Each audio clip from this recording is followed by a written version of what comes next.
the few criticisms leveled at the 2010 to 2016 Porsche Panamera, the only one with any substance was a disdain for its baggy butt.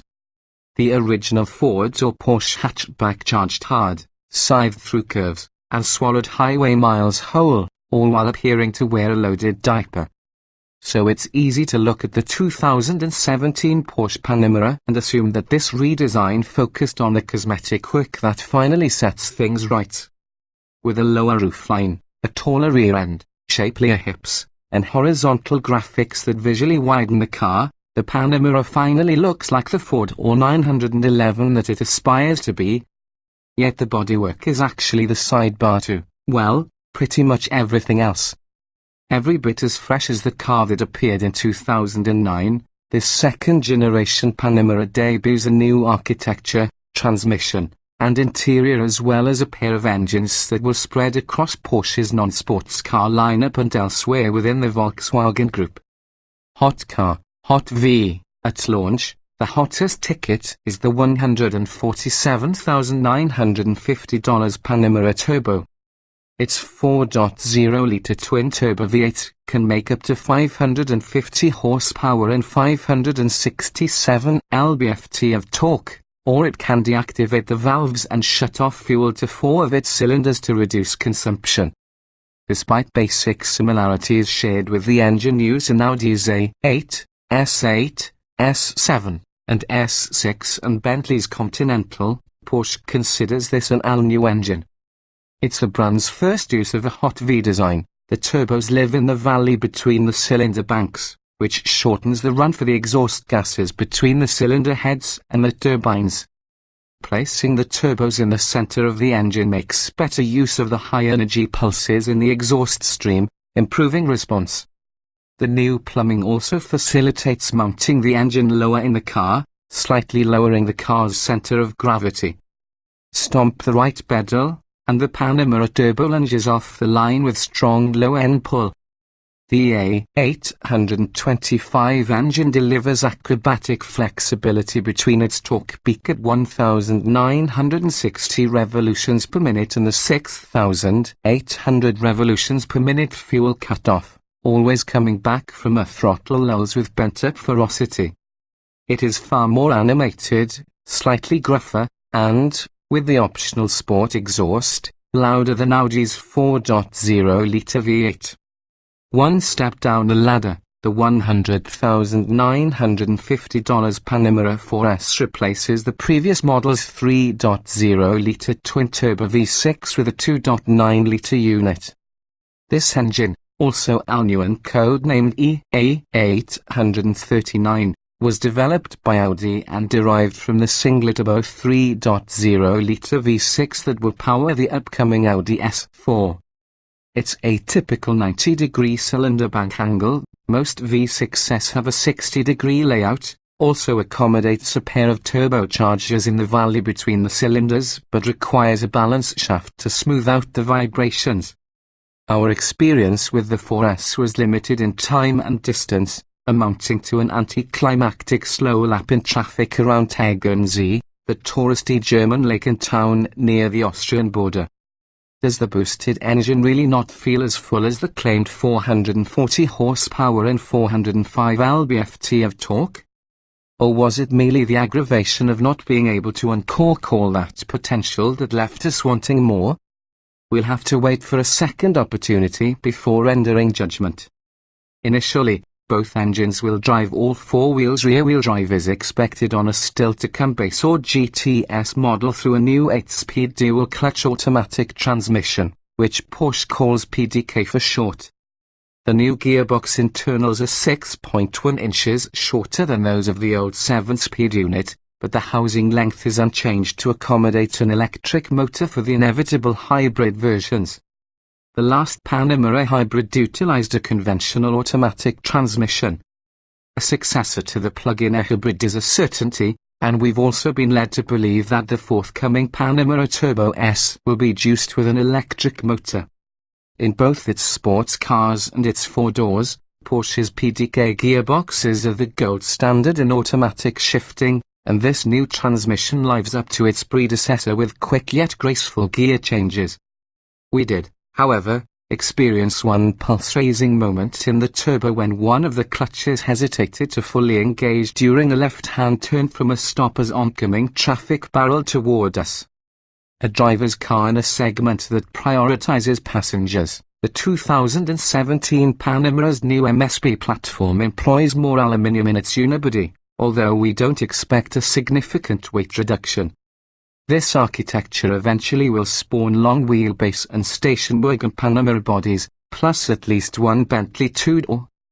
Gernot Dollner, head of the Panamera line, says the MSP isn't flexible enough to accommodate the long humid smaller Porsche four-door.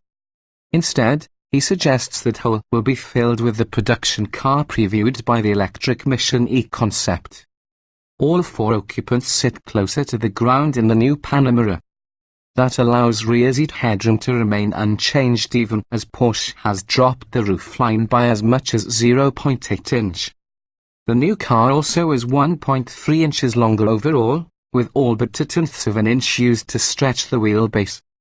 The rear buckets, every bit as comfortable and supportive as the front seats, provide ample legroom, although a 6'3" rider brushed his hair against the headliner, and the space only gets tighter as you recline the rear seat to a comfortable angle. Coil springs and adaptive dampers are standard on the 4S, while the turbo rides on air springs that now have a third chamber for a greater range of adjustability. Optional chassis technology borrowed from the 911 includes rear-wheel steering and the active anti-roll bars of Porsche Dynamic Chassis Control. The loaded turbo we drove felt stable and planted when pushed and was contentedly comfortable at slower paces, at least on Germany's well-maintained roads.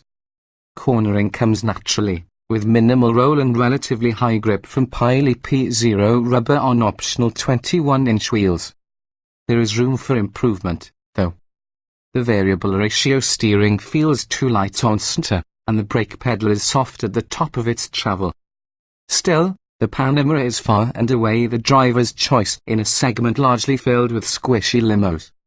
It drives as if it were much smaller and with far better control of body motions than an Audi A8, a BMW 7 Series, or a Mercedes-Benz S-Class.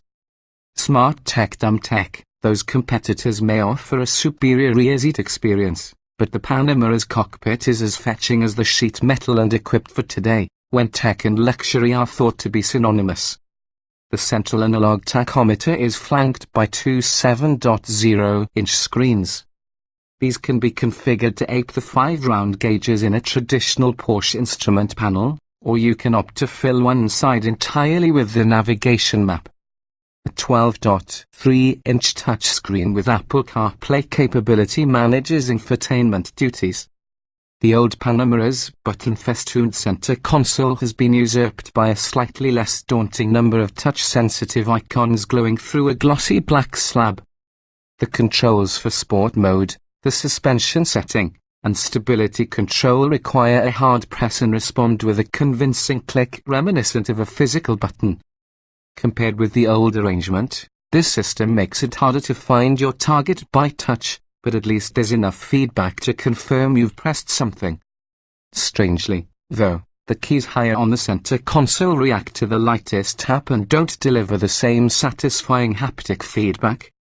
Worse, this center display is plagued by disorganized screen layouts, options buried deep in oddly labeled menus, and touch points that are simply too small. And in an act of intrepid inanity, Porsche has also thought it appropriate to control the center air vent via the touchscreen. The act of closing the vent or redirecting its flow is now handled by tapping a flat glass pane less than 3 inches above the actual vent. Applying technology more appropriately, Porsche InnoDrive is an adaptive cruise air control system that reacts to changing speed limits and uses high-definition map data to look almost 2 miles down the road. With that foresight, it will downshift before the road begins to climb and decelerate the vehicle when a curve needs to be taken slower than the currently set cruise air control speed. With a route programmed into the navigation system, the car will slow itself as you approach an upcoming turn. Switching the car into sport mode with InnoDrive activated causes it to set cornering speeds higher, brake more aggressively, and accelerate harder than the average person drives. Inner Drive appears to have a greater understanding of the road ahead than Tesla's autopilot, but it doesn't make any attempt to steer the car.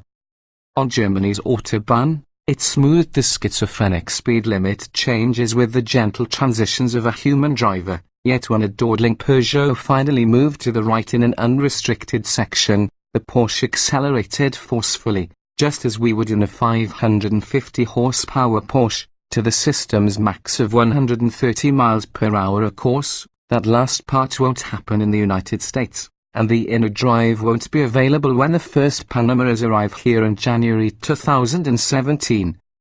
Porsche's still fine-tuning the system for our laws and our lawyers, so it will be a late availability feature.